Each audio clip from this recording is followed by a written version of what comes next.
Dicen que el mar no perdona los errores. Esa noche comprendí cuán cierto es eso.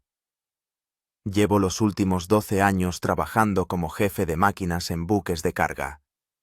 El viaje en el Aurora iba a ser el penúltimo antes de mis tan ansiadas vacaciones y mi regreso a casa, a Petropavlovsk-Kamchatsky, donde me esperaba Alisa, mi prometida.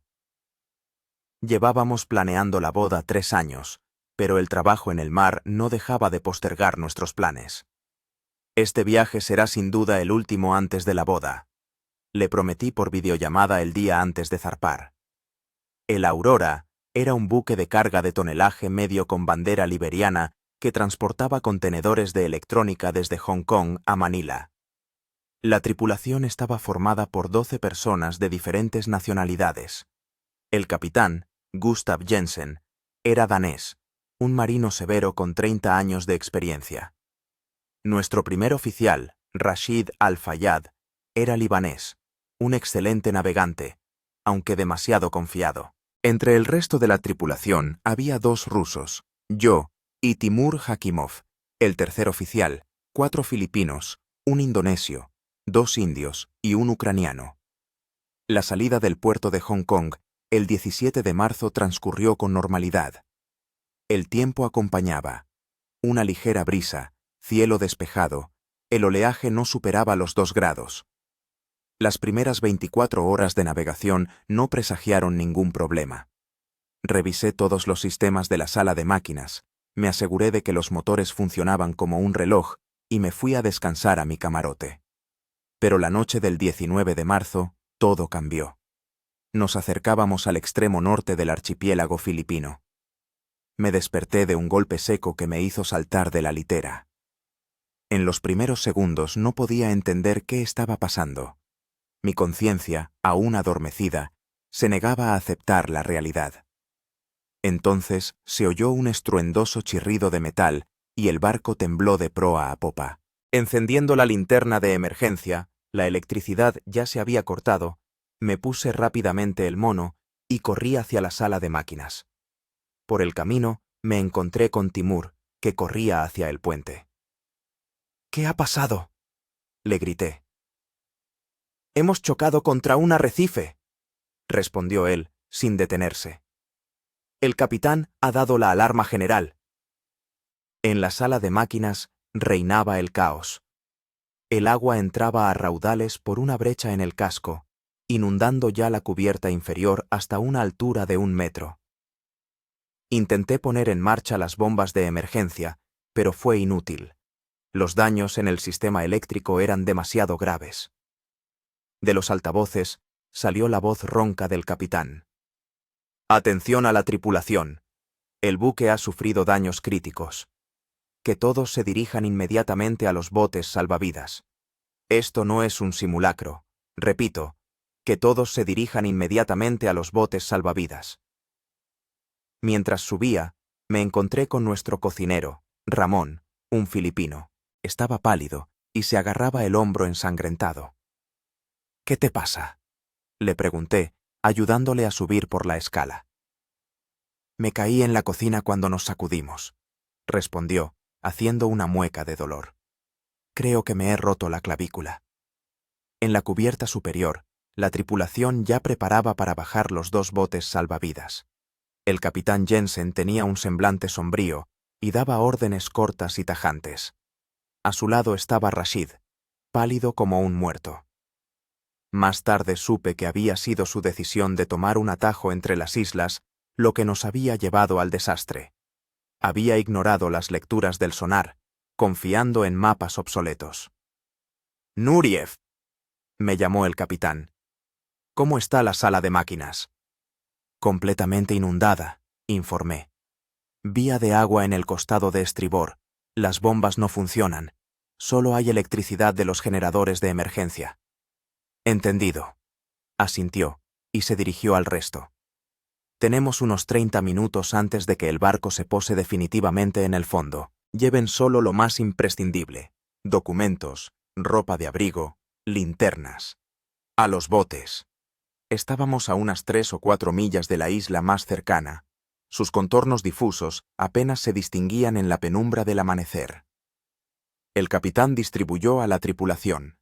En el primer bote iban él mismo, yo, Ramón con el hombro herido, los 2 indios, Prem y Deepak, y el filipino Eduardo. En el segundo, Rashid, Timur, el indonesio Yoko y los 3 filipinos restantes. El descenso de los botes transcurrió con relativa fluidez, aunque la escora del buque ya alcanzaba los 15 grados. Nos alejamos a una distancia segura y fuimos testigos de la lenta agonía del Aurora. Su proa se hundía gradualmente en el agua, la popa se levantaba. A la tenue luz del amanecer, este espectáculo provocaba estupor. La enorme mole de acero, que había sido nuestro hogar, moría impotente ante nuestros ojos. «Rumbo a la isla», ordenó el capitán, señalando la dirección. «Mantengan la calma y ahorren fuerzas. Remaremos por turnos». Me senté a los remos el primero, junto con Prem. El mar estaba relativamente tranquilo, pero aún así, el bote se balanceaba sobre las olas. El segundo bote se mantenía a unos 100 metros de nosotros. Nos llamábamos por radio para mantener el contacto. El sol ya había salido por el horizonte cuando nos acercamos a la isla. Solo entonces se hizo evidente que era un pequeño trozo de tierra cubierto de densa vegetación, con una estrecha franja de playa de arena y afloramientos rocosos en los bordes. Ninguna señal de presencia humana. «Rumbo a la playa de arena», dijo el capitán. «Es el lugar más seguro para atracar». Los últimos metros fueron duros. La marea estaba bajando y el oleaje amenazaba con hacer retroceder el bote. Pero lo logramos y, al poco tiempo, ambas lanchas estaban ya varadas en la playa. 12 hombres permanecían de pie sobre la arena, empapados, exhaustos y conmocionados por lo ocurrido. «Bien», rompió el silencio el capitán Jensen. «Estamos en una isla desierta. Según las cartas, es una de las pequeñas islas de la parte norte del archipiélago filipino. El asentamiento habitado más cercano, la isla de Batanes, está a unas 80 millas náuticas de aquí. Nuestra radiobaliza de emergencia debería estar transmitiendo una señal de socorro, pero no sabemos cuánto tardarán los equipos de rescate en localizarnos. Por lo tanto, tenemos que organizarnos y prepararnos para la posibilidad de quedarnos aquí un tiempo». Eché un vistazo a nuestro pequeño grupo. Ramón hacía una mueca de dolor, sujetándose el hombro. Los demás parecían desorientados, pero de momento aguantaban el tipo. Timur le decía algo en voz baja a Rashid, que evitaba mirar a los demás a los ojos. «Lo primero», continuó el capitán, «es encontrar una fuente de agua dulce, organizar un refugio e inventariar nuestros suministros. Nuriev, tú y Timur os encargáis del inventario. Rashid, Yoko y Eduardo. Explorad la isla, encontrad agua. El resto, que empiece a construir un refugio. Ramón necesita atención médica. Prem, tú trabajaste como enfermero en el pasado, ocúpate de su hombro». Así comenzó nuestro primer día en la isla. Ninguno de nosotros sospechaba entonces que esta porción de tierra en medio del mar se convertiría en nuestro hogar durante 67 largos días. El inventario de nuestros recursos no llevó mucho tiempo y no arrojó resultados alentadores. En las lanchas salvavidas había kits de emergencia estándar. Varias linternas con pilas, 2 radiobalizas de emergencia, bengalas de señales, botiquines de primeros auxilios, chalecos salvavidas, una lona, aparejos de pesca, 2 brújulas, una multiherramienta y una provisión de conservas y agua potable para 5 días, con un consumo mínimo. La mayoría de los tripulantes llevaban consigo efectos personales, ropa, documentos, teléfonos móviles, inútiles sin cobertura, algo de dinero en efectivo, fotografías de sus seres queridos. «Poca cosa», resumió Timur, cuando terminamos con los cálculos. «El agua dará como máximo para una semana, si economizamos. La comida, para unos 5 días. ¿Qué vamos a hacer ahora?» «Sobrevivir», respondí simplemente. «Rashid y los chicos deberían volver pronto. Espero que hayan encontrado una fuente de agua dulce. Mientras tanto, Los demás se dedicaban a acondicionar un campamento provisional. Con la lona y ramas flexibles, improvisaron 2 toldos que debían protegernos del sol y de posibles lluvias. Prem, utilizando el botiquín, inmovilizó el hombro de Ramón con una férula improvisada y le dio un analgésico. 2 horas después, volvieron los exploradores. Las noticias eran agridulces. La isla es pequeña, informó Rashid al capitán. Se puede recorrer su perímetro en unas 3 horas. Encontramos un arroyo de agua dulce en la parte central, a unos 20 minutos andando desde aquí. El agua parece limpia, pero hay que hervirla por seguridad. Hay varios tipos de árboles frutales, cocoteros, plataneros. No vimos ningún animal grande, solo pájaros, lagartos e insectos. ¿Alguna señal de presencia humana?, preguntó el capitán. Ninguna, negó Rashid con la cabeza. La isla está realmente deshabitada, y, al parecer, la gente viene aquí muy poco. No hay ni rastros de antiguas hogueras, ni basura, nada. El capitán se quedó pensativo, frotándose la barba canosa. Bien, dijo finalmente. Este es nuestro plan. Hoy nos quedamos en la playa. Mañana por la mañana trasladaremos el campamento más cerca de la fuente de agua. Hay que organizar un sistema de recogida de agua de lluvia, establecer la obtención de alimentos, pesca, recolección de fruta, quizás caza. Y lo más importante, hay que mantener una hoguera de señales en la playa. Rashid, ¿no decías que a veces pasan barcos de pesca por estas aguas? Sí, pero rara vez, asintió el contramaestre. Esta zona no es rica en peces y no hay rutas marítimas regulares por aquí, pero hay una posibilidad. Entonces, mantendremos el fuego encendido y esperaremos que nos vean, concluyó el capitán. Mientras tanto, acomodémonos. La primera noche en la isla fue inquietante. A pesar del cansancio, tardé mucho en conciliar el sueño, escuchando los sonidos desconocidos de la jungla y el rumor de las olas. Mis pensamientos se debatían entre los recuerdos del desastre y la preocupación por el futuro. Pensaba en Alice. ¿Sabrá ya del naufragio? ¿Qué le habrán dicho? Imaginaba su rostro, desfigurado por la ansiedad y el miedo. Estos pensamientos eran insoportables, y me obligué a concentrarme en los problemas inmediatos. Por la mañana del segundo día, trasladamos el campamento más cerca de la fuente de agua, como habíamos planeado. El lugar resultó ser más cómodo. Un pequeño claro rodeado de árboles, protegido del viento, con un arroyo que murmuraba cerca. Mejoramos nuestros refugios, utilizando más materiales naturales, hojas de palma para el techo, ramas para el armazón. El capitán nos dividió en grupos con diferentes responsabilidades. Yo, junto con Prem y Eduardo, me encargaba de la obtención de alimentos, pesca y recolección de plantas comestibles. Timur, Yoko y uno de los filipinos, Miguel, se dedicaban a mantener la hoguera de señales en la playa y a vigilar el mar. Los demás, bajo la dirección del capitán, mejoraban el campamento y recolectaban leña. Rashid se mantenía apartado. El sentimiento de culpa por el error de navegación que había provocado el naufragio lo consumía por dentro. Se ofrecía voluntario para las tareas más arduas, como si intentara expiar su falta.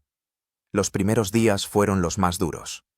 Aún estábamos en estado de shock, adaptándonos a la nueva realidad. El cansancio físico se sumaba a la tensión emocional. Pero poco a poco se estableció una rutina, y la vida en la isla adquirió un cierto ritmo. El cuarto día se produjo el primer conflicto serio. Las provisiones de conserva se estaban agotando y los resultados de la pesca eran escasos, ya que carecíamos de experiencia y del equipo adecuado. Durante el reparto de comida de la noche, Deepak, uno de los marineros indios, acusó a los filipinos de tomar más de lo que les correspondía. «Vi a Miguel escondiendo una lata de estofado entre sus cosas», gritó, señalando con el dedo. «Deberíamos tener una distribución equitativa». Miguel se levantó de un salto, dispuesto a defenderse. «Es mentira. Yo no he cogido nada». La situación se caldeaba y por un momento me pareció que llegarían a las manos. El capitán intervino, interponiéndose entre ellos. «¡Basta!». Su voz sonó como un latigazo. «Estamos todos en el mismo barco. Si empezamos a pelearnos entre nosotros, nadie sobrevivirá. Deepak, si tienes acusaciones, presenta pruebas. Miguel, si eres inocente, permite que revisen tus cosas». Tras una tensa pausa, Miguel aceptó. No encontraron nada en sus pertenencias, y Deepak se vio obligado a disculparse. Pero este incidente demostró lo frágil que era nuestra unidad, y lo rápido que el miedo y la incertidumbre podían volvernos unos contra otros. Después de esto, el capitán reunió a todos y pronunció un discurso que, posiblemente, nos salvó de más conflictos. «Escúchenme atentamente. Que hayamos acabado aquí es una situación terrible, pero seguimos siendo una tripulación y yo sigo siendo su capitán. En un barco hay jerarquía y disciplina, y aquí será lo mismo. Elaboraremos normas claras para la distribución de los recursos, organizaremos turnos y responsabilidades. Cada uno sabrá sus tareas y su parte, y nada de acusaciones sin pruebas. ¿Queda claro?». Todos asintieron en silencio. Este momento fue un punto de inflexión. Comprendimos que solo sobreviviríamos juntos, como un equipo. El séptimo día hice un descubrimiento importante. Explorando la zona costera durante la marea baja, observé una gran cantidad de moluscos adheridos a las rocas. Eran mejillones y ostras comestibles, una excelente fuente de proteínas. Ese mismo día, Eduardo y yo recolectamos la primera cosecha y nuestra dieta mejoró considerablemente. Poco a poco, nos adaptamos a la vida en la isla. Aprendimos a pescar de forma más eficaz, utilizando arpones caseros hechos con palos afilados para las aguas poco profundas. Dominamos la recolección de cocos y aprendimos a extraer de ellos no solo leche y pulpa, sino también a utilizar las cáscaras como recipientes. Con lianas flexibles tejíamos cestas para recoger fruta y almacenar provisiones. Ramón, a pesar de su hombro lesionado, asumió el papel de cocinero. Su ingenio para preparar comida con un conjunto limitado de ingredientes despertaba la admiración de todos. Aprendió a asar pescado en hojas de plátano, a hacer una especie de pan con raíces de taro machacadas que encontramos en el interior de la isla. Al final de la segunda semana, nuestro campamento ya tenía un aspecto bastante habitable. Construimos chozas más sólidas, plataformas elevadas sobre el suelo para dormir, un hogar para cocinar e incluso un ahumadero rudimentario para conservar el pescado. Organizamos un sistema de recogida de agua de lluvia, utilizando hojas grandes y cáscaras de coco. Pero el principal problema seguía siendo la falta de contacto con el mundo exterior. Nuestras radiobalizas de emergencia debían haber transmitido una señal de socorro, pero nadie aparecía. En 2 ocasiones, vimos luces lejanas de barcos que pasaban, pero nuestras hogueras de señales y bengalas permanecieron inadvertidas. «¿Por qué no nos buscan?». Esta pregunta se escuchaba cada vez con más frecuencia en el campamento. «Sí, nos están buscando», respondía el capitán con convicción, «pero estamos alejados de las rutas principales. Es posible que las operaciones de búsqueda se estén centrando en otra zona. Debemos tener paciencia y seguir enviando señales». Pero con cada día que pasaba, la esperanza de un rescate pronto se desvanecía. Empezamos a comprender que nuestra estancia en la isla podría prolongarse mucho tiempo, y esta comprensión nos obligó a mirar nuestra situación de forma diferente, no como una incomodidad temporal, sino como una nueva realidad a la que tendríamos que adaptarnos. Al final de la tercera semana, ocurrió un suceso que pudo costarle la vida a uno de nosotros. Yoko, mientras exploraba la parte oriental de la isla, cayó en una grieta entre las rocas y se dañó gravemente la pierna. Timur, que estaba cerca, escuchó sus gritos y dio la alarma. Nos llevó varias horas sacar a Yoko de la estrecha grieta y aún más tiempo trasladarlo al campamento. Prem examinó la lesión y diagnosticó una fractura abierta de tibia. Utilizando los limitados recursos médicos del botiquín, colocó el hueso en su sitio y le puso una férula hecha con ramas rectas. Yoko soportó el dolor con valentía, permitiéndose solo gemidos ocasionales. La pierna se curará, dijo Prem después del procedimiento. Pero necesita reposo absoluto durante al menos un mes. Y existe riesgo de infección. Tenemos pocos antibióticos. Esta situación fue un duro recordatorio para todos nosotros de la fragilidad de nuestra situación. Sin atención médica profesional, incluso una lesión relativamente menor podría haber tenido consecuencias catastróficas. Nos volvimos aún más cautelosos en nuestros actos, conscientes de que el precio de un error podía ser desorbitado. Al final del primer mes en la isla, ya no éramos víctimas desconcertadas de un naufragio. Nos habíamos convertido en un grupo organizado de supervivientes, con un sistema claro de responsabilidades, una rutina diaria y planes a largo plazo. Todavía esperábamos el rescate, pero ya no lo aguardábamos de un día para otro. En cambio, nos centrábamos en cómo hacer nuestra vida en la isla más sostenible y confortable. Y aún así, al dormirme bajo el sonido de las olas y los gritos de las aves nocturnas, a menudo pensaba en casa, en Alicia, en la vida que ahora parecía tan lejana. A veces sacaba de mi bolsillo su fotografía, lo único que había logrado agarrar antes de la evacuación del barco que se hundía. Miraba su rostro sonriente y susurraba: «Volveré. Te prometo que volveré». Al comienzo del segundo mes de nuestra estancia en la isla, la vida adquirió una estabilidad inesperada. No solo sobrevivíamos, sino que vivíamos, adaptándonos a las nuevas condiciones con una inventiva de la que no creía que fuéramos capaces. Nuestro campamento ahora se parecía a un pequeño poblado. 6 chozas se distribuían en semicírculo alrededor de una explanada central con un hogar. Las chozas se habían vuelto mucho más robustas y cómodas. Habíamos aprendido a tejer las paredes con ramas flexibles y lianas, cubriendo los techos con capas de hojas de palma que ofrecían una buena protección contra la lluvia. El suelo de cada choza estaba elevado entre 20 y 30 centímetros del suelo, lo que protegía contra la humedad y los insectos. Timur y yo compartíamos una choza. A pesar de la diferencia de edad, él tenía solo 26 años, nos llevábamos muy bien. Su optimismo y energía equilibraban mi tendencia a las cavilaciones sombrías. Por las noches, cuando el trabajo estaba terminado, a menudo hablábamos de casa, de los planes de futuro, de lo primero que haríamos cuando regresáramos a la civilización. «Pediré una pizza enorme», decía Timur soñadoramente, mirando las estrellas a través de las rendijas del techo. «Con doble queso y pepperoni, y me la comeré hasta reventar». «Yo simplemente llamaré a Alicia», respondía yo. «Escucharé su voz, le diré que la amo, y luego me daré una ducha caliente. Una ducha caliente muy larga». Esas conversaciones ayudaban a mantener la conexión con la vida pasada, a no olvidar quiénes éramos y de dónde veníamos. Nuestra dieta había mejorado y se había diversificado considerablemente.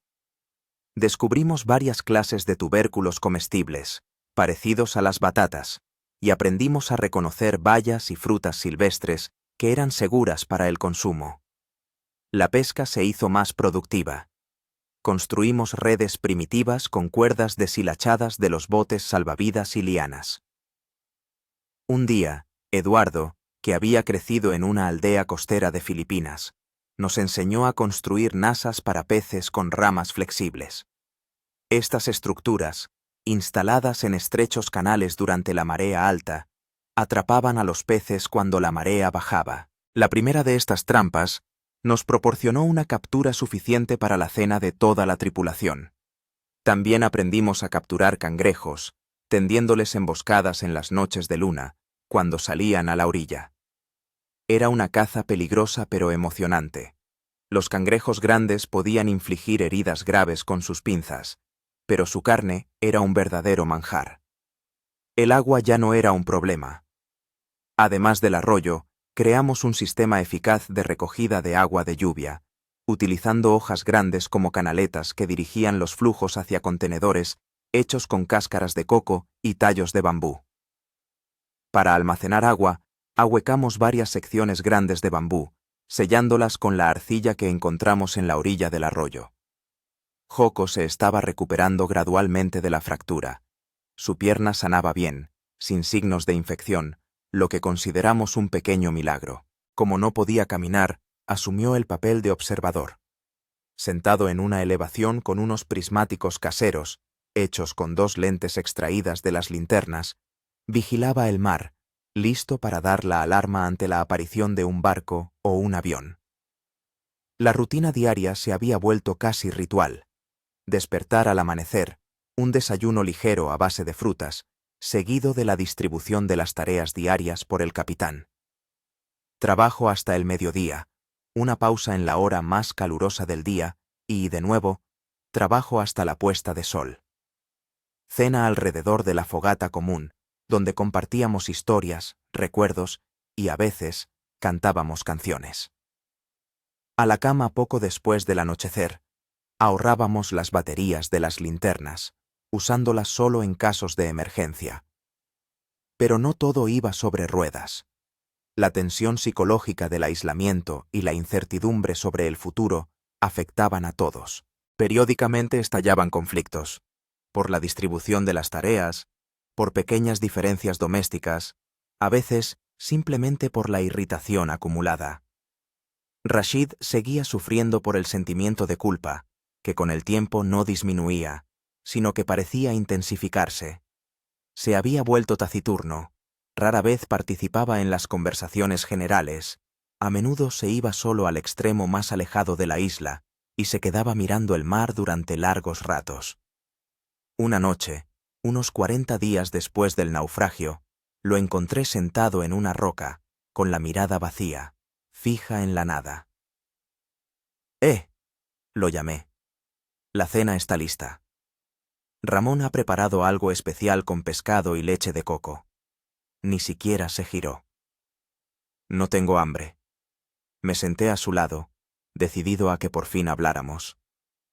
Rashid, no puedes culparte eternamente. A todo el mundo le pasan cosas. Mi error nos costó el barco, respondió con voz apagada. Y, posiblemente, vidas. No sabemos si alguna vez saldremos de aquí. Todos cometemos errores, le dije. Yo una vez casi arruino el motor por confundir las válvulas en el mantenimiento. Si no hubiera sido por la vigilancia del segundo mecánico, nos habríamos quedado a la deriva en medio del Océano Índico. No es lo mismo, negó Rashid con la cabeza. El caso es que no querías hacer daño. Tomaste una decisión basándote en la información que tenías. Resultó ser incorrecta, pasa. Pero ahora tu autoflagelación no te ayuda ni a ti ni a nosotros. Te necesitamos, tus conocimientos, tu experiencia. El capitán no te guarda rencor, nadie te lo guarda. Rashid guardó silencio durante un largo rato, luego dijo en voz baja: No sé si alguna vez podré perdonarme. Empieza por algo pequeño, le propuse. Simplemente vuelve a la cena, forma parte del equipo. Lo demás vendrá con el tiempo. Aquella noche, Rashid se unió a la cena común por primera vez en mucho tiempo. No habló mucho, pero su presencia fue un paso importante. Poco a poco, día tras día, empezó a retomar una vida activa en el campamento, asumiendo cada vez más responsabilidades. Otro problema era la salud del capitán Jensen. A sus 55 años, estaba en buena forma, pero las duras condiciones y el estrés constante empezaron a hacer mella. Los ataques de dolor de cabeza se hicieron más frecuentes, a veces tan fuertes que no podía levantarse de la cama. Prem suponía que podía estar relacionado con la presión arterial alta, pero sin equipo médico era imposible diagnosticar con certeza. Uno de esos días, cuando el capitán se encontraba especialmente mal, me llamó a su cabaña. Nuriev, dijo con voz débil, si me pasa algo, tú serás el responsable del grupo. ¿Yo? Me sorprendí. Pero Rashid tiene un rango superior. Rashid es un buen marino, pero aún no se ha recuperado de lo que pasó. Y tú has demostrado ser capaz de tomar decisiones y mantener al grupo unido. La gente te respeta y te escucha. No supe qué responder. La responsabilidad me parecía abrumadora. Espero que no llegue a eso, dije finalmente. Se recuperará y todos juntos esperaremos a que nos rescaten. Claro, sonrió débilmente el capitán. Pero quiero que sepas mi decisión. Por si acaso. Afortunadamente, al cabo de unos días el capitán mejoró. Prem le preparó una infusión con unas hojas que, según él, tenían un efecto calmante. Es difícil decir si la infusión ayudó o si el organismo del capitán se recuperó por sí solo, pero los ataques se hicieron menos frecuentes y menos intensos. Uno de los principales logros de nuestra pequeña colonia fue la creación de un calendario. Llevábamos la cuenta de los días desde el naufragio haciendo muescas en el tronco de un árbol, pero eso no era suficiente. Ramón propuso crear un sistema más complejo que nos permitiera llevar un registro no solo de los días, sino también de las fases de la luna, las mareas, los cambios estacionales. En una gran piedra plana, colocada en el centro del campamento, grabamos una cuadrícula donde cada celda representaba un día. Con símbolos especiales, marcábamos las lunas llenas, las lunas nuevas, las mareas vivas. Esto nos ayudaba a planificar la pesca, la recolección de mariscos, la caza de cangrejos, todas las actividades que dependen del ciclo lunar. Alrededor del 50º día de nuestra estancia en la isla, ocurrió un acontecimiento que podría cambiarlo todo. Yoko, que estaba de guardia en el puesto de observación, de repente gritó y empezó a agitar una bandera improvisada. Todos corrimos hacia él. ¡Un barco!, gritaba, señalando el horizonte. ¡He visto un barco! En efecto, a lo lejos se divisaba la silueta de un buque. Estaba demasiado lejos para distinguir los detalles, pero sin duda era un barco y se movía en nuestra dirección. Inmediatamente corrimos a la costa, donde guardábamos las bengalas. 3 bengalas, eso era lo que nos quedaba. El capitán decidió lanzar 2, reservando una para una emergencia. Con el corazón en un puño, observamos cómo las luces rojas se elevaban hacia el cielo y brillaban intensamente sobre la isla. Luego encendimos una hoguera de señales, echando hojas verdes para crear un humo denso. El tiempo pasaba de forma agónica. El buque seguía avanzando, pero no cambiaba de rumbo. Parecía que pasaba de largo, sin advertir nuestras señales.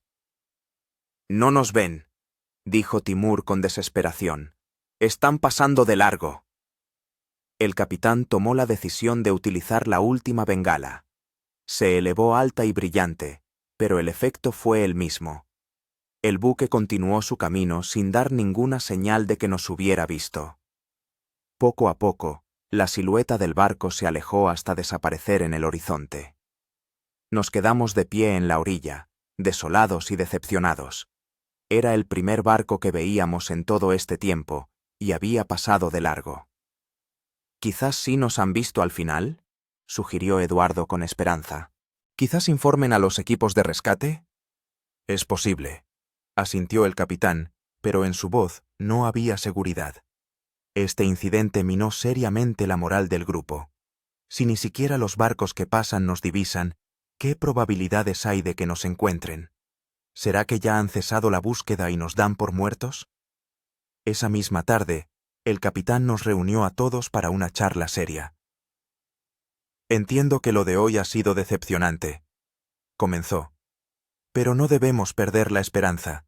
A la vez, debemos ser realistas. Es posible que tengamos que pasar mucho tiempo más aquí. Por eso, propongo que nos centremos en proyectos a largo plazo que hagan nuestra vida más sostenible».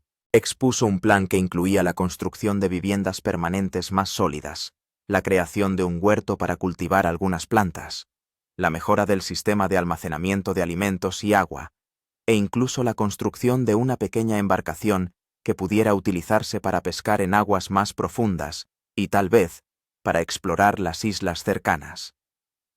«No nos rendimos», recalcó el capitán. «Nos adaptamos, y cuando llegue el rescate, que llegará, no nos encontrará como víctimas desesperadas de un naufragio, sino como personas que han sido capaces de crear una vida de la nada». Sus palabras nos inspiraron. En los días siguientes, nos pusimos manos a la obra con renovado vigor para mejorar nuestra situación. Yo mismo encabecé el proyecto de construcción de la barca. Utilizando herramientas que creamos a partir de piezas metálicas de los botes salvavidas, empezamos a vaciar el tronco de un árbol caído para convertirlo en una canoa. Timur y Rashid se dedicaron al huerto, experimentando con la siembra de semillas de las frutas que comíamos. Ramón, con la ayuda de Yoko, que ya podía caminar con una muleta improvisada, perfeccionó el sistema de almacenamiento de alimentos, incluyendo el ahumado y el secado de pescado, y la fermentación de algunas frutas. Prem organizó una especie de centro médico, donde recogía y secaba plantas medicinales que había aprendido a reconocer con la ayuda de Eduardo, que tenía algunos conocimientos en la materia.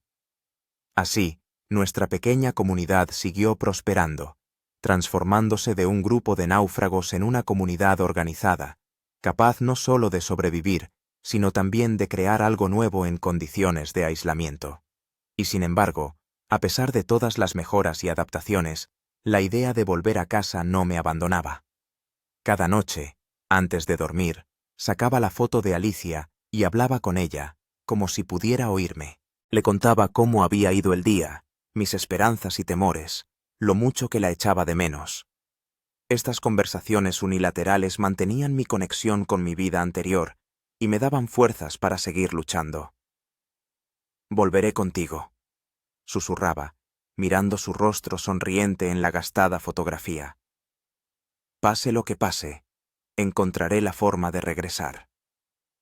El 60º día de nuestra estancia en la isla, la naturaleza nos deparó una prueba para la que no estábamos preparados. La mañana comenzó como de costumbre. Me desperté al amanecer, salí de la cabaña y me dirigí al arroyo para lavarme. El cielo estaba despejado, solo unas pocas nubes cirros en el horizonte. Nada hacía presagiar una catástrofe. Sin embargo, hacia el mediodía el tiempo empezó a cambiar.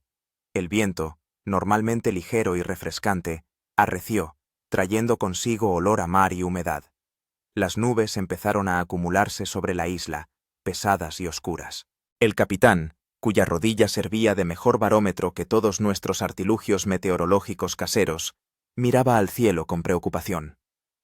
«Se avecina una tormenta», dijo, frotándose la rodilla dolorida. «Fuerte. Hay que prepararse». Ya habíamos vivido varios aguaceros tropicales durante nuestra estancia en la isla, pero algo en la voz del capitán me hizo comprender que este sería diferente. Las horas siguientes nos preparamos febrilmente. Reforzamos las cabañas con soportes adicionales, atamos los techos con lianas para que el viento no se los llevara. Recogimos y guardamos todo lo que pudiera ser arrastrado o dañado. Aprovisionamos agua potable en recipientes cerrados. Sabíamos que el arroyo podía desbordarse y dejar de ser apto para el consumo durante varios días. Al caer la tarde, el cielo se había cubierto por completo de nubes y empezó a llover, primero suavemente, luego con intensidad creciente. El viento aullaba entre los árboles, doblando sus copas hasta el suelo. Nos reunimos en la cabaña más grande y resistente, la que utilizábamos como comedor común. 12 personas, apiñadas unas contra otras, escuchábamos cómo la furia de los elementos se desataba en el exterior. «Es un tifón», dijo Eduardo, cuyo rostro en la tenue luz del único farol que nos atrevimos a usar se veía tenso. «Yo crecí con ellos. Es la temporada de tifones en esta región». «¿Qué tan fuerte puede ser?», pregunté. «Lo suficientemente fuerte como para arrasar con todo lo que hemos construido», respondió sombríamente. «Y con nosotros, si no tenemos cuidado». La noche transcurrió en una vigilia angustiosa. Nadie pudo dormir al son del aullido del viento, el estruendo de los truenos y el ruido de la lluvia golpeando el tejado. Varias veces pareció que la cabaña estaba a punto de ceder ante la fuerza de los elementos. Las paredes temblaban, el tejado se combaba bajo el peso del agua. Alrededor de la medianoche oímos un estruendo ensordecedor. Uno de los grandes árboles cercanos al campamento no resistió y se desplomó. Afortunadamente, cayó lejos de las cabañas, pero el sonido de su caída hizo que todos nos estremeciéramos. «Debemos estar listos para evacuar en cualquier momento», dijo el capitán. «Si el techo empieza a ceder, abandonamos la choza inmediatamente y nos dirigimos a la cueva en la ladera este. Es el lugar más seguro de la isla durante la tormenta. Encontramos la cueva en las primeras semanas, pero no la habíamos usado por la humedad y la lejanía de las fuentes de comida y agua. Sin embargo, ahora sus paredes de piedra parecían más seguras que cualquier choza. Al amanecer, la intensidad de la tormenta alcanzó su punto álgido. El viento parecía atacar la isla por todos los frentes a la vez. La lluvia caía a cántaros, convirtiendo la tierra alrededor de las chozas en un lodazal. A través de las rendijas en las paredes, vimos cómo torrentes de agua se precipitaban por las laderas, arrastrando ramas, hojas, todo lo que no estuviera bien sujeto. Y entonces sucedió lo que más temíamos. El techo empezó a ceder.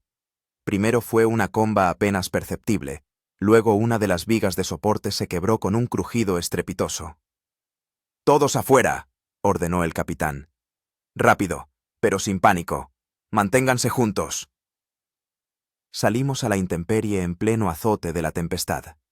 La lluvia nos azotaba la cara, el viento nos hacía tambalear. La visibilidad era nula, apenas se veía a un palmo. «¡Agárrense unos a otros!», gritaba el capitán, intentando hacerse oír por encima del rugido de la tormenta.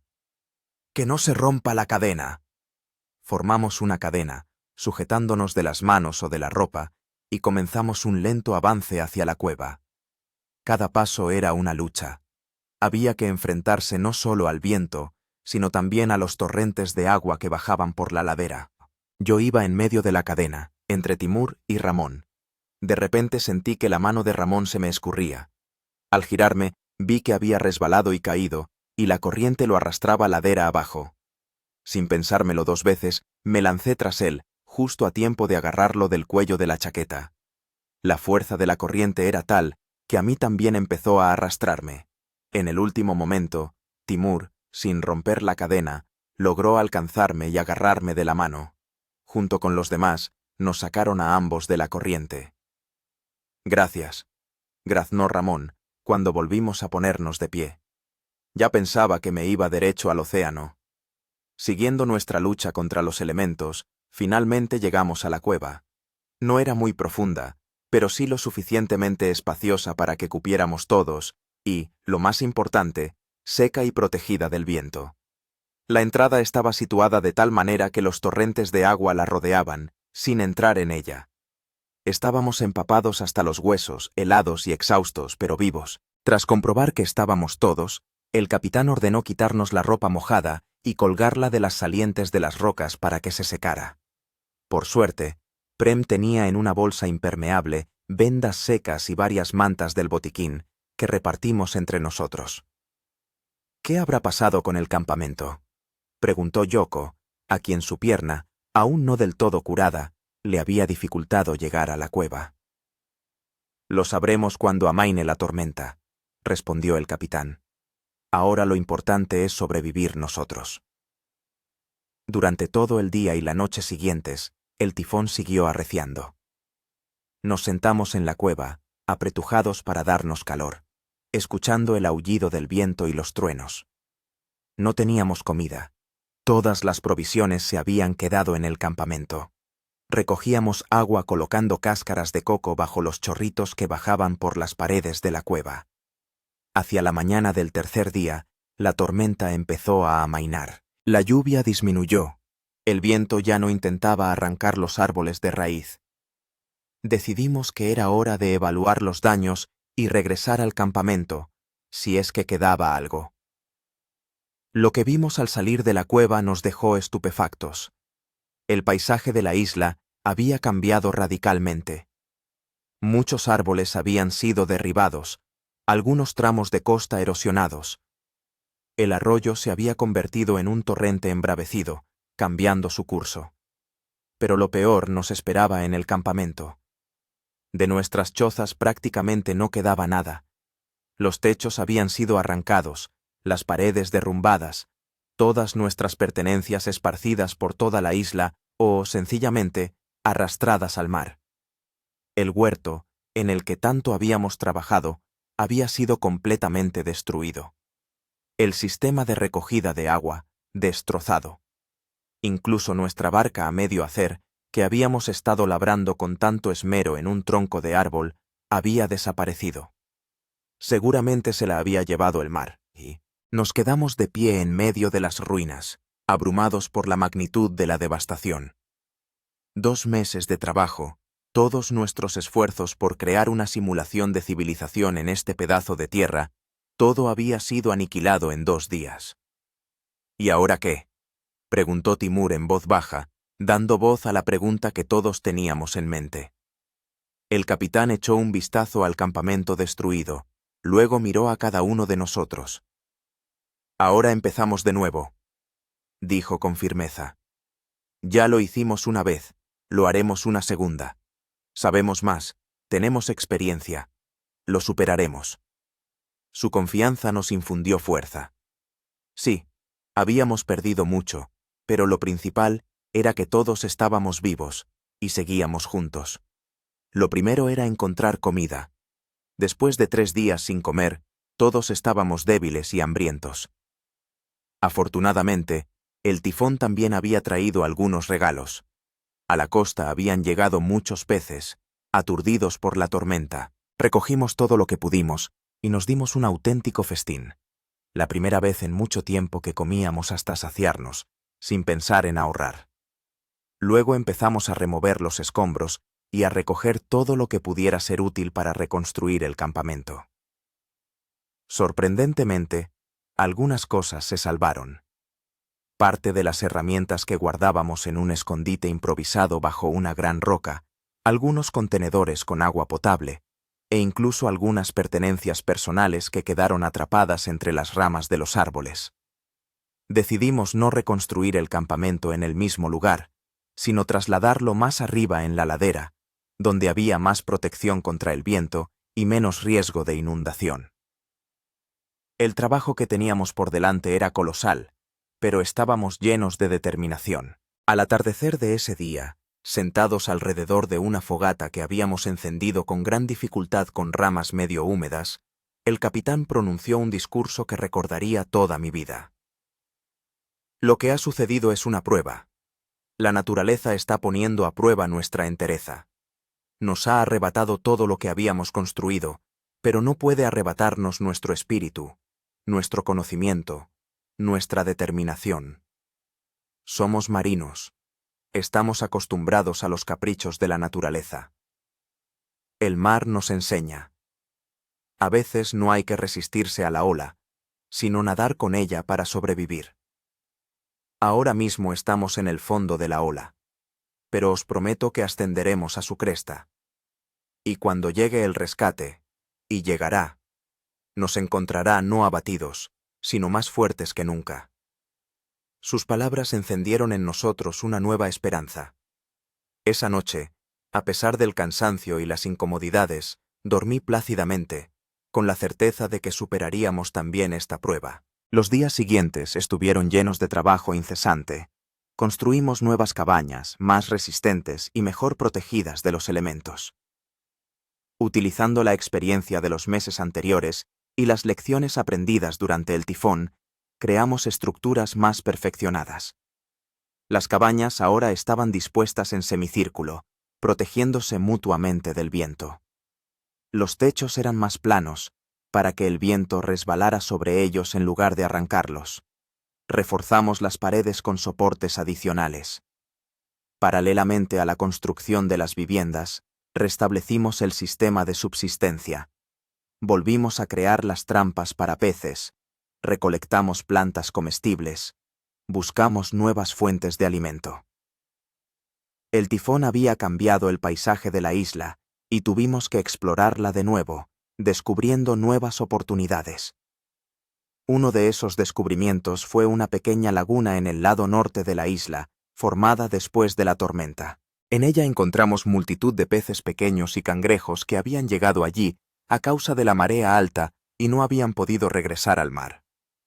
Esto fue un verdadero salvavidas para nosotros en los primeros días después del tifón, cuando la comida escaseaba drásticamente.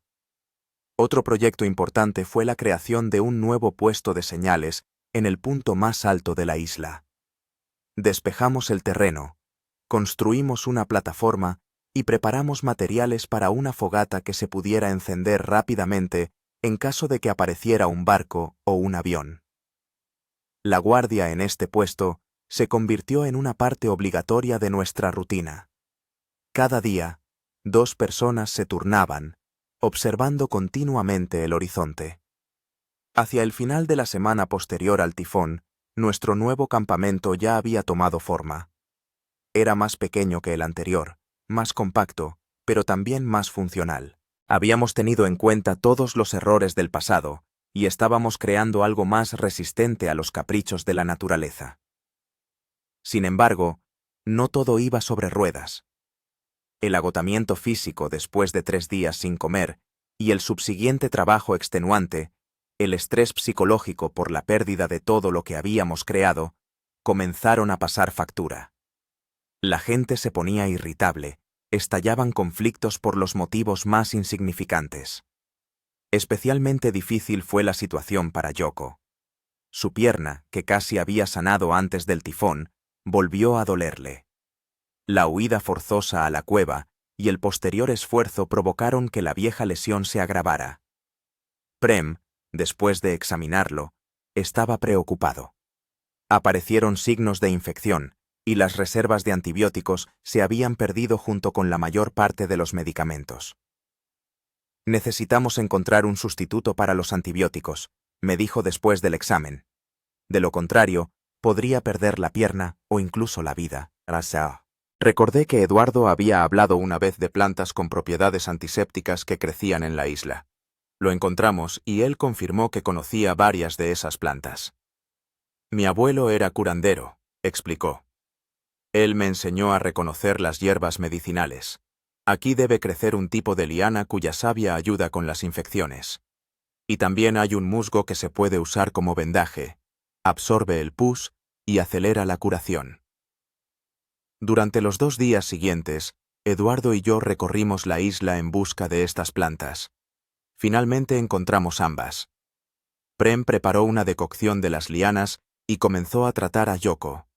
Para nuestro alivio, al cabo de unos días, el estado de su pierna mejoró. La hinchazón disminuyó. El enrojecimiento se redujo. Este incidente nos hizo pensar en la creación de una reserva de plantas medicinales. Reservamos un área especial junto al campamento donde comenzamos a cultivar todas las hierbas útiles que pudimos encontrar en la isla. Prem, con la ayuda de Eduardo, elaboró una especie de farmacopea, una lista de plantas y sus propiedades curativas, que tallamos en un trozo de madera plano para preservar este conocimiento. A principios del 3er mes de nuestra estancia en la isla, la vida volvió a una relativa normalidad.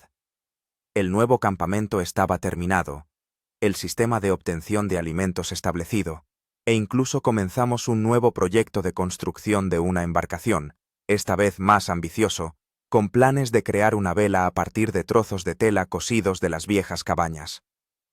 Pero el cambio principal no se produjo en nuestro entorno físico, sino en nosotros mismos.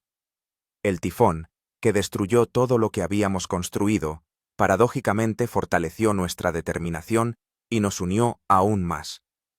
Comprendimos que podíamos perderlo todo en lo material, pero mientras permaneciéramos juntos, tendríamos la oportunidad de sobrevivir e incluso prosperar en estas duras condiciones. A menudo reflexionaba sobre esto sentado en la orilla, contemplando la puesta de sol. Alicia siempre decía que la verdadera fuerza de una persona se manifiesta no cuando todo va bien, sino cuando se enfrenta a dificultades aparentemente insuperables. Ahora entendía lo mucho que razón tenía. Me he vuelto más fuerte, Alicia, pensaba, imaginándola a mi lado. Cuando vuelva, y volveré, verás a otra persona. Una persona que sabe el valor de cada minuto de vida, de cada gota de agua, de cada bocado de comida. Una persona que ha aprendido a valorar no las cosas, sino los lazos entre las personas. Estas reflexiones se vieron interrumpidas por un grito desde el puesto de observación. Era la voz de Timur, y sonaba tan excitado que me puse de pie al instante. ¡Un barco!, gritaba. ¡Un barco viene directo hacia nosotros! El grito de Timur puso en pie a todo el campamento.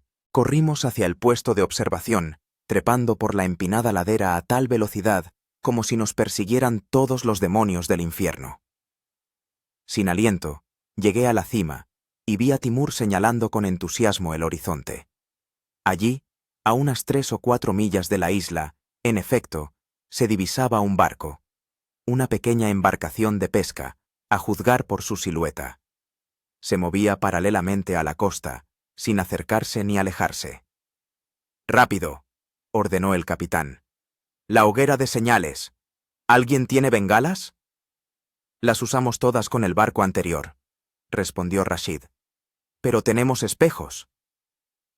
Unos días antes habíamos encontrado entre los restos de nuestras cabañas un pequeño espejo de bolsillo que pertenecía a algún miembro de la tripulación.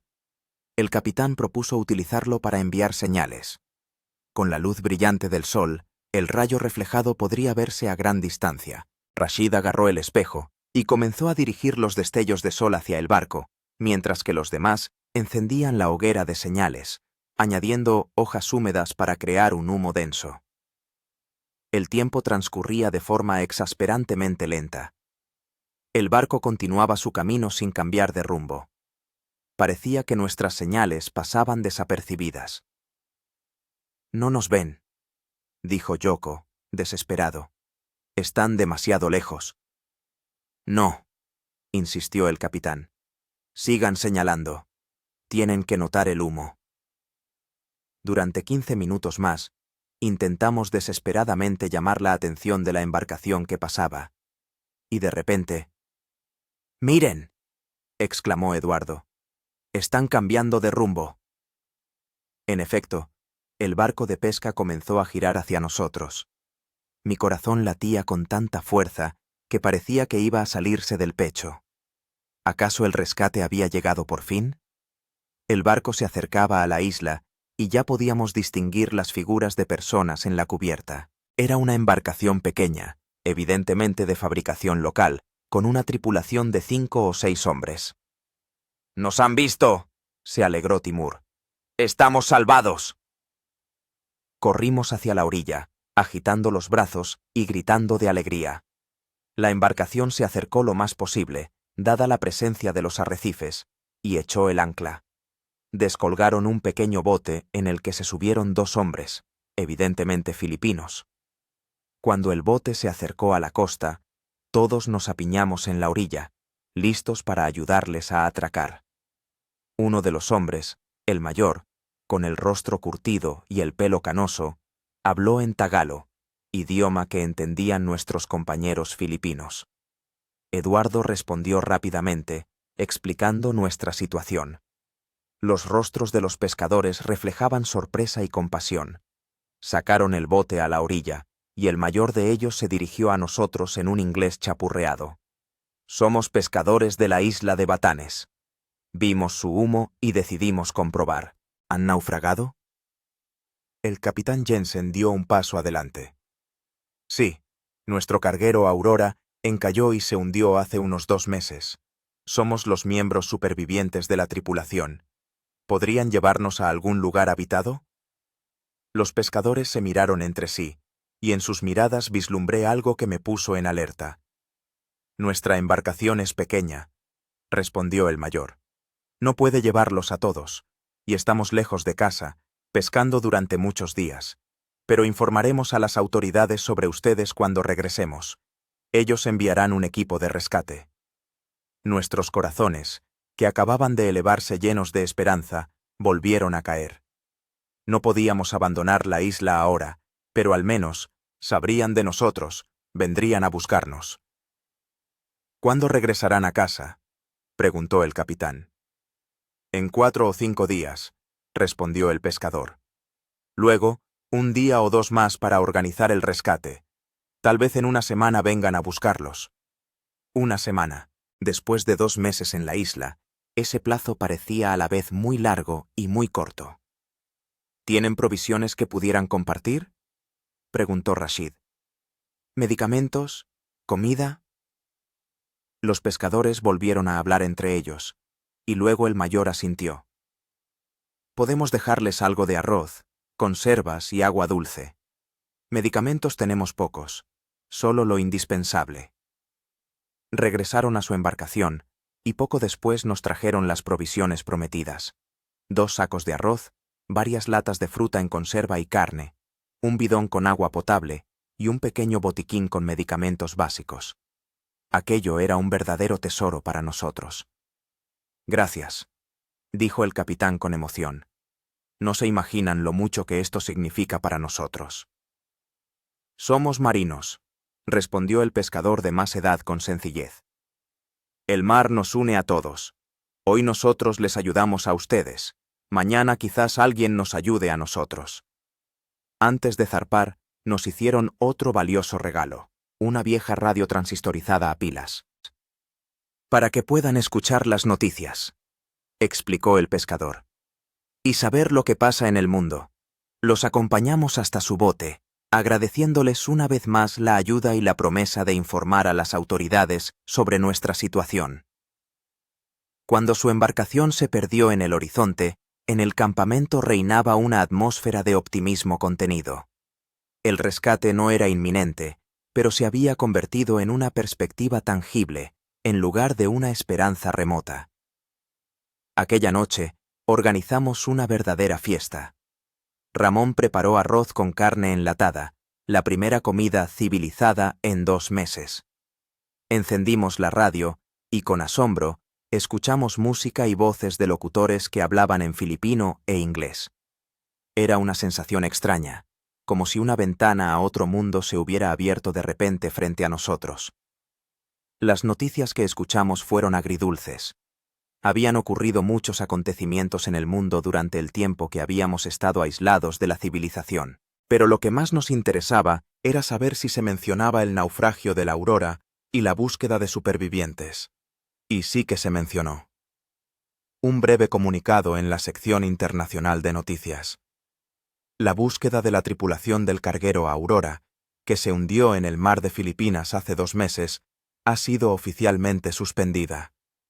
Los 12 miembros de la tripulación se dan por fallecidos. Esas palabras nos golpearon como un mazazo. El mundo nos daba por muertos. Nuestras familias, nuestros seres queridos, ya nos habrían llorado y estarían aprendiendo a vivir sin nosotros. Esto explica por qué no nos buscaron con tanta insistencia, comentó el capitán sombríamente. Decidieron que nadie había sobrevivido. Pero ahora todo cambiará, dijo Timur con el optimismo que siempre lo caracterizaba. Los pescadores informarán de nosotros y todo el mundo sabrá que estamos vivos. Si cumplen su promesa, murmuró Deepak, siempre propenso al pesimismo. Cumplirán, dijo Eduardo con seguridad. Hablé con ellos en su idioma. Son buena gente, pescadores sencillos. Entienden lo que significa estar en apuros en el mar. Los días siguientes transcurrieron en febriles preparativos para un posible rescate. Recogíamos nuestros efectos personales, las cosas que queríamos llevarnos, ordenábamos el campamento y manteníamos la hoguera de señales siempre lista. No apagábamos la radio, esperando escuchar algún mensaje sobre nosotros, pero no hubo nada. Pasó una semana, y el rescate no llegó. Luego otra. Nuestras provisiones, las que nos habían dejado los pescadores, se estaban agotando, y volvimos a la dieta habitual de pescado, mariscos y frutas. ¿Y si no pudieron avisar?, sugirió Timur mientras estábamos de guardia en el puesto de observación. ¿O si su mensaje se perdió en los pasillos de la burocracia? ¿O si simplemente mintieron para consolarnos?, respondí sombríamente. Mi esperanza, que había resurgido con tanta fuerza al ver el barco de pesca, ahora se desvanecía con cada día de espera. No, no creo eso. Timur negó con la cabeza. Parecían sinceros. Algo debió pasar. Tal vez una tormenta, o que su barco tuvo un accidente. No discutí. Timur siempre buscaba la mejor explicación, siempre confiaba en la gente. Normalmente, esa cualidad me inspiraba respeto, pero ahora me parecía ingenua. Al final de la tercera semana después de la visita de los pescadores, el ánimo en el campamento había caído al punto más bajo de todo nuestro tiempo en la isla. Incluso el capitán, normalmente una fuente de fuerza y confianza para todos nosotros, parecía abatido. Sus dolores de cabeza habían regresado y pasaba la mayor parte del día en su cabaña, saliendo solo para resolver asuntos urgentes. Una de esas noches, cuando la esperanza parecía casi perdida, me senté en la orilla, mirando las estrellas y pensando en Alice. Me imaginaba cómo recibía la noticia de mi muerte, cómo lloraba, cómo intentaba aceptar la pérdida. Esos pensamientos eran insoportables. Rashid se sentó a mi lado. En las últimas semanas había cambiado mucho. De ser un hombre reservado, oprimido por el sentimiento de culpa, se había convertido en uno de los líderes de nuestra pequeña comunidad, especialmente cuando la salud del capitán comenzó a deteriorarse. ¿En qué piensas, Marat?, preguntó, tendiéndome un cuenco de coco con agua. En casa, respondí.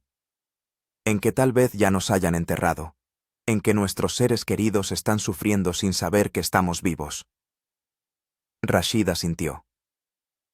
Yo también pienso mucho en eso. Tengo 3 hijos. El más pequeño tenía solo 2 años cuando me fui en el último viaje. Tal vez ni siquiera se acuerde de mí si no vuelvo.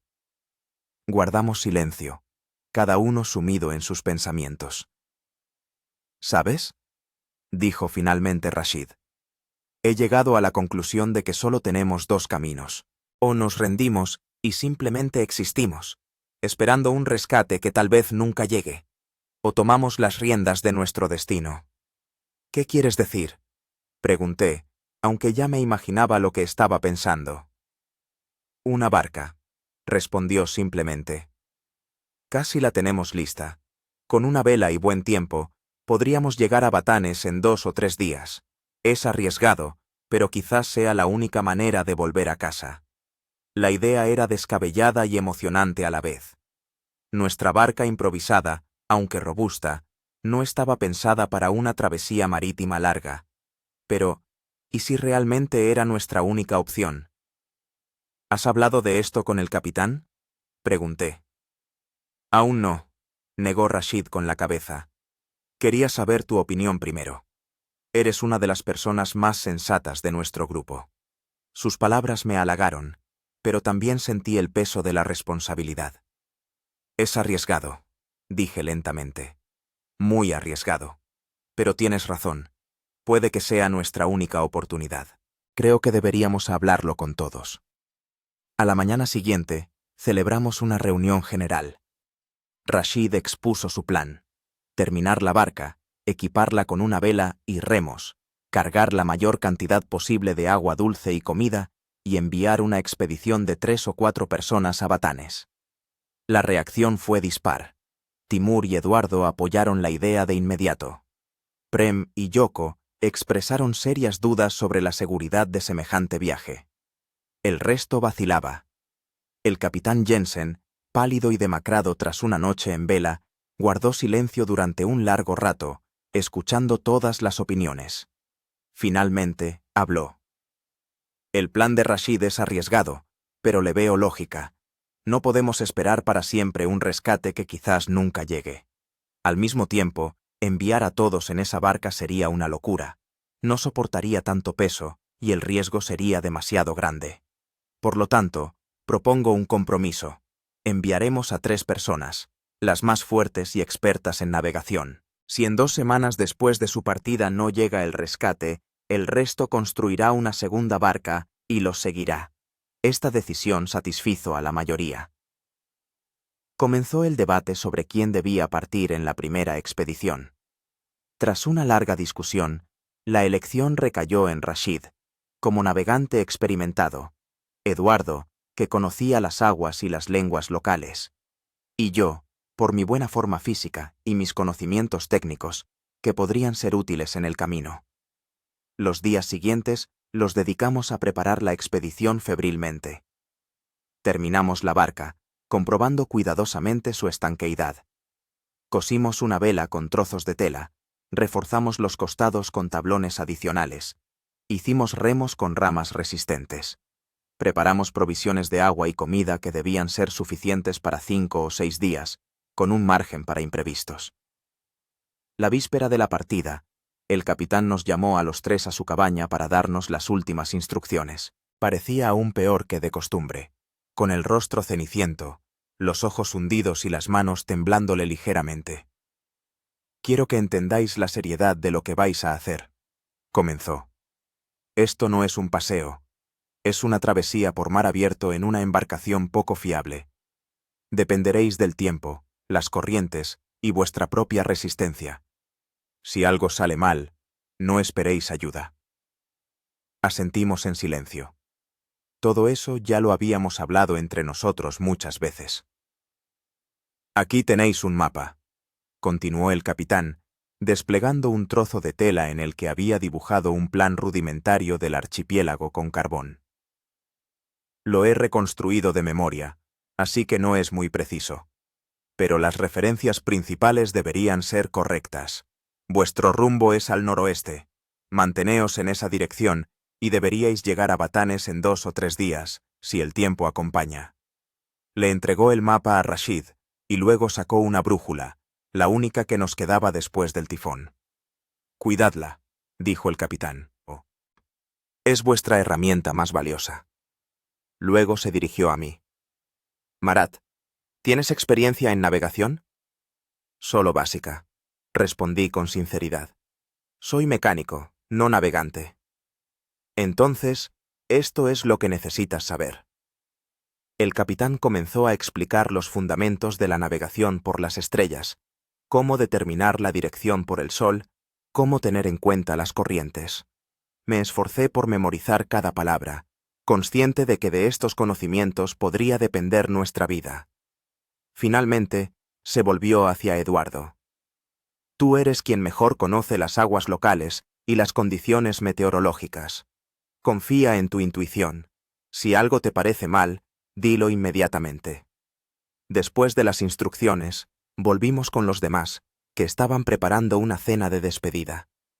El ambiente era extraño, una mezcla de esperanza, miedo, determinación y tristeza. No sabíamos si volveríamos a vernos, y eso le daba al momento una intensidad especial. Durante la cena, el capitán brindó por los valientes marineros que se adentran en lo desconocido para salvarnos a todos, por su regreso seguro, con ayuda o por sus propios medios, y por nuestro reencuentro, aquí o en casa. Bebimos leche de coco de tazas improvisadas y sentí un nudo en la garganta. Estas personas se habían convertido en mi familia durante los últimos meses. La idea de no volver a verlos era insoportable. Después de la cena, me alejé hacia la orilla para estar solo y hacer acopio de fuerzas antes de la partida de mañana. Timur se unió a mí. «Quería ir yo en tu lugar», dijo sin rodeos. Se lo pedí al capitán, pero él dijo que tú eras más necesario en esta expedición. «Timur», le puse una mano en el hombro. «Te necesitaremos aquí. Si nos ocurre algo, tú serás uno de los que lideren la segunda embarcación». Asintió, pero vi que algo más le carcomía por dentro. «¿Qué pasa?», pregunté. «Es solo que…», titubeó. «Quiero que sepas algo. Si llegáis a la civilización y nosotros, si el rescate no llega a tiempo, quiero que encuentres a mi madre. Se llama Anna Yakimova. Vive en Novorossiysk. Dile que la amé hasta el último aliento». Le abracé con fuerza, incapaz de hablar.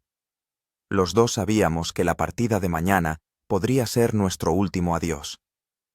Pasé la noche en vela, mirando las estrellas a través de las rendijas del techo de la cabaña y pensando en el viaje que nos esperaba. El miedo se mezclaba con la determinación, las dudas con la esperanza. Saqué una fotografía de Alisa y contemplé su rostro durante un largo rato a la tenue luz de la luna que se filtraba en la cabaña. «Volveré a ti», susurré. «Aunque tenga que cruzar el océano en una barca hecha a mano, volveré». Con los primeros rayos del amanecer estábamos listos para zarpar. La embarcación, cargada con provisiones de agua y comida, esperaba en la orilla. Toda la tripulación se había reunido en la playa para despedirnos. La despedida fue breve. Nadie quería prolongar ese momento doloroso. El capitán nos abrazó a cada uno y dijo: «Que el viento sea favorable y el mar tranquilo. Os esperaremos. O al rescate que enviéis». Empujamos la barca al agua, saltamos a bordo y comenzamos a remar, alejándonos de la costa. Me volví a mirar la isla, que se había convertido en nuestro hogar durante más de 2 meses. Pequeñas figuras en la orilla nos saludaban con la mano, y yo levanté el remo en señal de despedida. Cuando la isla se convirtió en un pequeño punto en el horizonte, Rashid desplegó la vela, captando la brisa matutina. La barca se lanzó hacia adelante, hacia lo desconocido. Así comenzó una nueva etapa de nuestra prueba, la travesía a través del mar abierto en una frágil embarcación, creada con nuestras propias manos a partir de materiales improvisados. Nos esperaban 3 días que debían llevarnos al rescate o convertirse en nuestro último viaje. El primer día de nuestra travesía marítima transcurrió relativamente bien. El tiempo nos era favorable, una ligera brisa nos empujaba y el oleaje era mínimo. Mantuvimos el rumbo hacia el noroeste, como nos había aconsejado el capitán, consultando regularmente la brújula. Nuestra barca, aunque fabricada por aficionados, se comportó de manera digna. Era suficientemente estable y no dejaba pasar el agua, lo que ya parecía un pequeño milagro. Nos dividimos las tareas. Rashid, como experimentado navegante, se encargaba del rumbo. Eduardo, que había crecido junto al mar, manejaba la vela. Yo vigilaba el estado de la embarcación y la distribución de la carga, además de llevar un registro de nuestro viaje en un trozo de corteza, utilizando una ramita carbonizada. Al atardecer del primer día habíamos recorrido, según nuestros cálculos, unas 20 millas náuticas. La isla hacía tiempo que había desaparecido de la vista, y a nuestro alrededor solo había el océano infinito. Esa sensación, ser un punto diminuto en medio de la inmensidad acuática, era a la vez aterradora y extrañamente reconfortante. La noche trajo nuevos desafíos. La temperatura bajó y nosotros, empapados por las salpicaduras, empezamos a congelarnos. Era imposible dormir por turnos. La barca requería una atención constante, incluso con poco viento. Luchábamos contra el sueño contándonos historias de nuestras vidas, planes para el futuro, sueños de volver a casa. Rashid hablaba de su familia en Beirut, su esposa Fátima y sus 3 hijos, de cómo soñaba con ver crecer a sus hijos, cómo quería recuperar el tiempo perdido. ¿Sabes?, me dijo en una de esas conversaciones nocturnas. Antes pensaba que mi trabajo era lo más importante en la vida. Estaba orgulloso de mantener a mi familia, incluso si eso significaba no verlos durante meses. Ahora me doy cuenta de que me perdí lo más importante, el tiempo con ellos. Eduardo contaba historias de su pueblo en una de las islas filipinas, de cómo aprendió a nadar antes que a caminar, de su sueño de abrir un pequeño restaurante con cocina tradicional. «Tengo una prometida», compartió. «Íbamos a casarnos después de este viaje. Seguro que piensa que he muerto. Imagínate lo feliz que se pondrá al saber que estoy vivo». Yo hablaba de Alisa, de nuestros planes de boda, de la casa que habíamos empezado a construir a las afueras de Petropavlovsk. «Es arquitecta», decía con orgullo. «Ella misma diseñó nuestra casa. Es tan luminosa, con grandes ventanales que dan a la bahía. Solo pudimos echar los cimientos antes de mi partida». Así, conversando, luchábamos contra el cansancio y el miedo, apoyándonos mutuamente en esta arriesgada empresa. El segundo día trajo las primeras dificultades serias. El viento se intensificó y cambió de dirección, convirtiéndose en viento de frente. Nuestra vela se volvió inútil y tuvimos que remar, luchando contra las olas que se hacían cada vez más altas. Al mediodía estábamos exhaustos, pero seguimos avanzando, conscientes de que detenernos significaría retroceder a la isla o, lo que era peor, quedar a la deriva en el océano. «Tenemos que economizar fuerzas», dijo Rashid, viendo nuestro estado. «Remaremos por turnos. 1 rema, 2 descansan». Fue una decisión acertada, pero incluso con ese ritmo, al anochecer del segundo día, estábamos al borde del agotamiento. Las manos se nos llenaron de ampollas por los remos, la espalda nos dolía por la tensión, y la garganta se nos secaba por la sed, a pesar de beber con regularidad, aunque con moderación. La noche del segundo día fue incluso más dura que la primera. El viento seguía arreciando, y las olas zarandeaban nuestra barca como si fuera una astilla. Varias veces nos cubrió por completo, y tuvimos que achicar agua con lo que pudimos. Las manos, cáscaras de coco, incluso los zapatos. «Si esto sigue así, no llegaremos», comentó sombríamente Eduardo, mientras sacaba otra tanda de agua. «Llegaremos», respondí con terquedad, aunque por dentro me corroyeran las dudas. «Tenemos que llegar». Al amanecer del tercer día, la situación era crítica. Las reservas de agua dulce se habían reducido a la mitad, en parte por el consumo, en parte porque uno de los contenedores se había dañado durante la marejada nocturna. Comida aún nos quedaba, pero sin agua era prácticamente inservible. El viento amainó un poco, pero el cielo se cubrió de nubes, ocultando el sol y las estrellas, nuestras principales referencias además de la brújula. Rashid parecía preocupado, consultando a menudo la brújula y un mapa hecho a mano. «¿Pasa algo?», le pregunté. «No estoy seguro», respondió.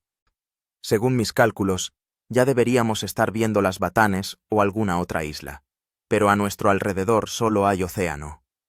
Eran noticias inquietantes. Si nos habíamos desviado del rumbo, nuestras posibilidades de sobrevivir se reducían drásticamente. «¿Quizás la corriente nos ha arrastrado hacia un lado?», sugirió Eduardo. «Es posible», asintió Rashid. «O mi mapa es menos preciso de lo que pensaba. En cualquier caso, tenemos que seguir en dirección noroeste. Es la mejor opción». Continuamos remando, relevándonos cada hora. Las fuerzas nos abandonaban, la esperanza se extinguía.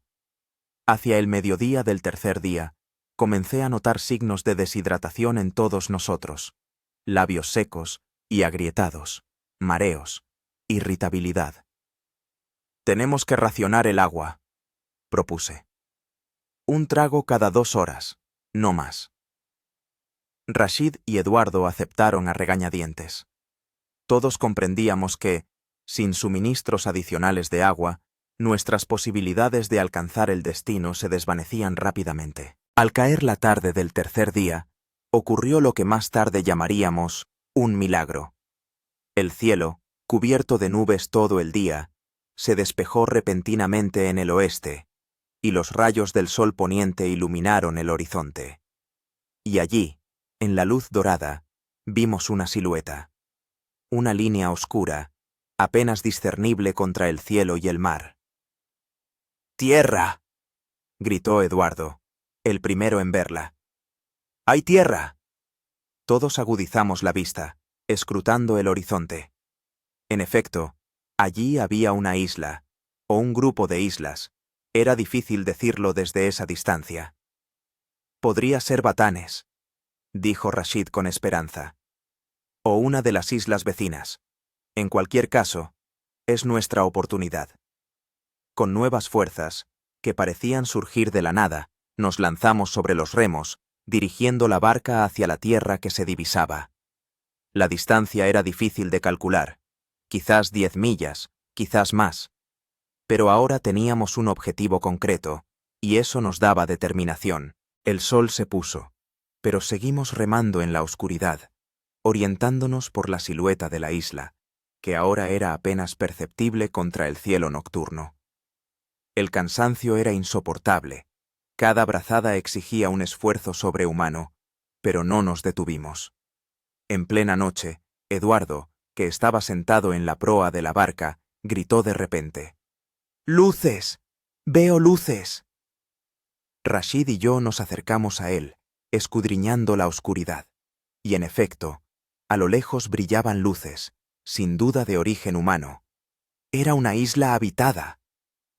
«Lo hemos logrado», susurró Rashid, y en su voz se notaba incredulidad. «Realmente lo hemos logrado». Las últimas millas hasta la costa fueron las más difíciles. El viento volvió a arreciar, levantando olas que amenazaban con volcar nuestra frágil embarcación. Las manos se negaban a obedecer, los músculos ardían por la tensión. Pero la idea de que el rescate estaba tan cerca nos daba fuerzas. Finalmente, en mitad de la noche, nuestra barca chocó contra la orilla arenosa de una pequeña bahía. Salimos a tierra, apenas podíamos mantenernos en pie por el agotamiento, y nos desplomamos sobre la arena. La tierra nos pareció increíblemente firme y segura después de 3 días de vaivenes. «Tenemos que encontrar a alguien», dijo Rashid tras un breve descanso. «Averiguar dónde estamos y avisar de nuestros compañeros en la isla». Dejamos la barca en la orilla y, apoyándonos mutuamente, nos arrastramos en dirección a las luces que habíamos visto desde el mar. El camino nos llevó alrededor de 1 hora. Nos movíamos lentamente, deteniéndonos a menudo para descansar. Finalmente, llegamos a un pequeño pueblo de pescadores, unas pocas docenas de casas situadas a lo largo de la costa. A pesar de lo avanzado de la hora, en algunas casas aún había luz. Nos acercamos a la más cercana y llamamos a la puerta. Al cabo de un rato, la puerta la abrió un anciano filipino, que nos miró con sorpresa. 3 hombres demacrados, harapientos, que aparecían repentinamente en medio de la noche. Eduardo le habló en tagalo, explicándole nuestra situación. El rostro del anciano cambió. La sorpresa se convirtió en compasión y preocupación. Nos invitó a entrar en la casa, gritó algo al interior, y pronto apareció su esposa, que empezó a agitarse a nuestro alrededor, ofreciéndonos agua y comida. Bebimos con avidez el agua pura y dulce, tan común para los habitantes de tierra firme y tan preciosa para nosotros, que habíamos pasado 3 días en el mar con provisiones limitadas. Después, la dueña de la casa nos preparó una comida sencilla, pero increíblemente sabrosa, arroz con pescado y verduras. Mientras comíamos, Eduardo seguía conversando con el dueño de la casa. Nos enteramos de que estábamos en la isla de Id Bayat, una de las islas más septentrionales de las Batanes. Hasta el centro administrativo principal, la ciudad de Basco en la isla de Batán, había unas 50 millas por mar. «Dice que mañana por la mañana nos llevará con el jefe de la aldea», nos tradujo Eduardo. «Y él se pondrá en contacto con las autoridades en Basco. Tienen radiocomunicación». Era la mejor noticia que podíamos haber escuchado. Nuestro viaje no había sido en vano. Habíamos alcanzado la civilización y pronto podríamos organizar el rescate de nuestros compañeros. Después de comer, los anfitriones nos ofrecieron un lugar para dormir, unas esteras sencillas en el suelo, que nos parecieron camas de reyes después de 3 noches en una embarcación estrecha. Por primera vez en muchos días, nos sumimos en un sueño profundo y tranquilo, sin miedo ni ansiedad. Por la mañana, nos despertaron unas voces. Varios aldeanos se habían reunido en la casa, atraídos por la curiosidad de ver a los extraños recién llegados. Las noticias corrían como la pólvora en comunidades tan pequeñas. Después de un desayuno rápido, nuestro anfitrión, que se llamaba Manuel, nos llevó con el jefe de la aldea, un hombre canoso de aspecto autoritario que se presentó como Capitán Rodrigo. Capitán aquí era el título del jefe de la comunidad, no un rango naval.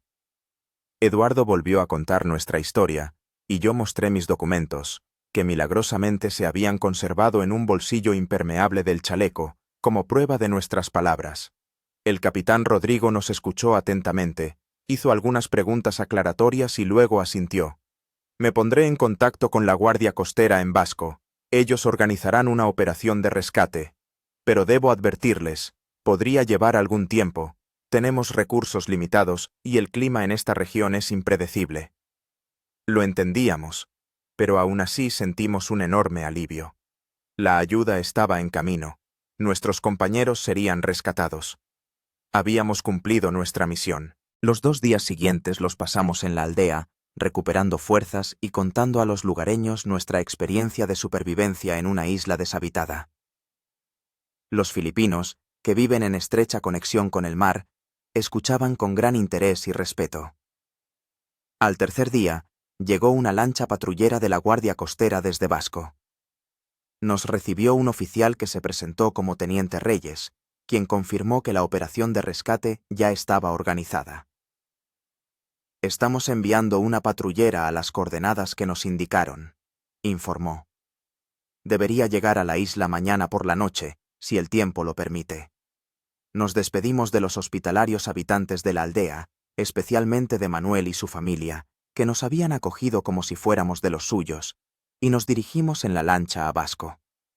Allí nos esperaba una reunión más formal con representantes de las autoridades, un examen médico y, finalmente, la oportunidad de comunicarnos con el mundo exterior. En la oficina de la Guardia Costera, nos proporcionaron acceso al teléfono e Internet. Por primera vez en casi 3 meses, podíamos informar a nuestras familias de que estábamos vivos. Marqué el número de Alisa, con el corazón latiendo tan fuerte que parecía que iba a salirse del pecho. Después de varias llamadas, oí su voz, tan familiar, tan querida. ¿Aló? Alisa. Mi voz tembló. Soy yo, Marat. Una larga pausa, luego un jadeo convulsivo. ¿Marat? Pero... es imposible. Tú... Estoy vivo, mi amor, dije, sin poder contener las lágrimas. Naufragamos, pero sobrevivimos. Estoy en Filipinas, a salvo. Lo que siguió después es difícil de describir con palabras. Llanto, risas, preguntas y respuestas inconexas, promesas de un pronto reencuentro. Alisa me contó que había recibido la notificación oficial de mi presunta muerte hacía 6 semanas, que incluso habían celebrado un funeral simbólico, que ella no creía, no quería creer, pero que con cada día que pasaba la esperanza se desvanecía. «Sabía que estabas vivo», decía entre sollozos. Lo sentía en mi corazón. Pero todos me decían que tenía que aceptarlo, seguir adelante. «Vuelvo», prometí. «Pronto estaré en casa, y nunca más te dejaré». Después de esa conversación me sentí como si hubiera vuelto a nacer. Todas las dificultades, todas las pruebas por las que habíamos pasado, valieron la pena por este momento. Saber que Alisa me esperaba, que nuestro amor había sobrevivido incluso a mi muerte. Rashid y Eduardo también se pusieron en contacto con sus familias, y sus conversaciones fueron igual de emotivas. Fue especialmente conmovedor el momento en que Rashid habló con sus hijos. Lloraba sin avergonzarse de sus lágrimas, prometiendo volver pronto a casa y no volver a dejarlos por mucho tiempo. Al día siguiente, esperamos ansiosamente noticias sobre la operación de rescate. Finalmente, al atardecer, llegó un mensaje de la patrullera. La isla había sido encontrada, las 9 personas estaban vivas y ya estaban a bordo, dirigiéndose a Basco. Fue una alegría increíble. Nuestra misión había sido un éxito total. No solo habíamos sobrevivido nosotros mismos a un arriesgado viaje, sino que también habíamos asegurado el rescate de nuestros compañeros. Al día siguiente, la patrullera llegó al puerto de Basco. Éramos 3 esperando en el muelle, mordiéndonos las uñas por el reencuentro. Cuando nuestros compañeros tocaron tierra, se desató una escena inolvidable. Abrazos, lágrimas de alegría, palmadas en la espalda, exclamaciones de alivio. El capitán Jensen, que parecía más entero que la última vez que lo vimos, nos estrechó a cada uno con fuerza. «Lo habéis conseguido», dijo, con un orgullo que le rebosaba en la voz. «Sabía que podía contar con vosotros». Timur, al verme, se abalanzó sobre mí con un abrazo tan efusivo que casi me tira al suelo. «¡Habéis vuelto por nosotros!», exclamaba. Como en las historias de héroes que leía de niño. Yo intentaba quitarle importancia a sus palabras, algo avergonzado, pero por dentro sentía una profunda satisfacción. En verdad, habíamos hecho algo heroico. No rendirnos, No tirar la toalla, sino luchar hasta el final y vencer. En los días siguientes, nos esperaban papeleos, declaraciones oficiales, exámenes médicos, expedición de documentos provisionales. La naviera propietaria de la Aurora, al enterarse de nuestro milagroso rescate, organizó un vuelo de repatriación para todos los miembros de la tripulación. Antes de partir, nos reunimos en un pequeño restaurante en Vasco para una cena de despedida. Era un momento extraño. Habíamos pasado juntos casi 3 meses en condiciones extremas. Nos habíamos hecho más que familia, y ahora debíamos separarnos y dispersarnos por diferentes rincones del mundo. El capitán Jensen levantó su copa. Por el Aurora y su tripulación, por 67 días que nos han cambiado para siempre, por la vida, que continúa, pase lo que pase. Bebimos, y sentí un nudo en la garganta. Aquellas personas se habían convertido en parte de mi vida, de mi historia. Sabía que recordaría a cada uno de ellos hasta el fin de mis días. Al día siguiente comenzaron las despedidas. Los primeros en volar eran los filipinos. Se quedaban en su país.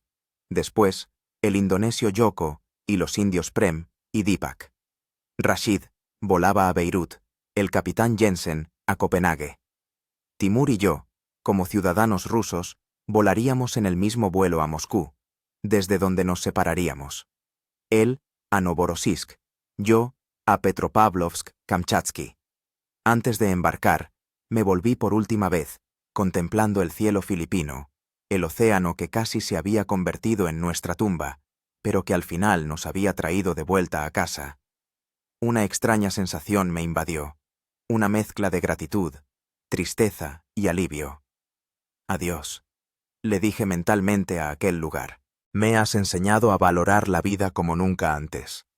El largo vuelo, con varias escalas, me dio tiempo para reflexionar. Pensaba en cómo había cambiado durante esos 3 meses, en que había comprendido la importancia de las cosas sencillas. El agua potable, la comida, un techo bajo el que cobijarse. En cómo había aprendido a valorar los lazos humanos, la ayuda mutua, el trabajo en equipo. En Moscú, Timur y yo nos despedimos afectuosamente, intercambiando nuestros contactos y prometiendo mantenernos en contacto. Sabía que no eran solo palabras. Nuestra amistad, forjada en la adversidad, era verdadera y sólida.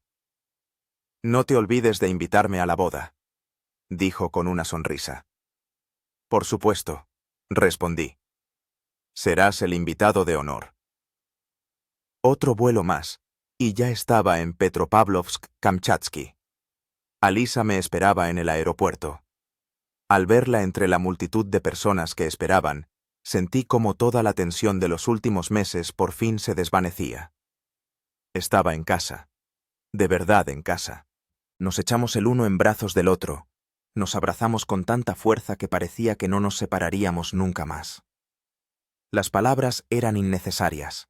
Nuestros ojos, nuestros tactos decían más de lo que podrían expresar las palabras. En casa, en nuestro pequeño apartamento, que ahora me parecía un palacio después de la choza de hojas de palma, Alisa me mostró recortes de periódicos y artículos en línea sobre el naufragio del Aurora y la presunta muerte de toda la tripulación. Me mostró la esquela con mi defunción, el crespón negro en mi fotografía, las condolencias de compañeros y amigos. No me lo creía, repetía ella. Todos me decían que tenía que aceptar la realidad, pero yo sabía que estabas vivo. Lo sentía aquí. Se llevó la mano al corazón. Aquella noche, tumbado en una cama de verdad, con Alisa durmiendo plácidamente a mi lado, pensaba en el increíble viaje que me había traído de vuelta a casa.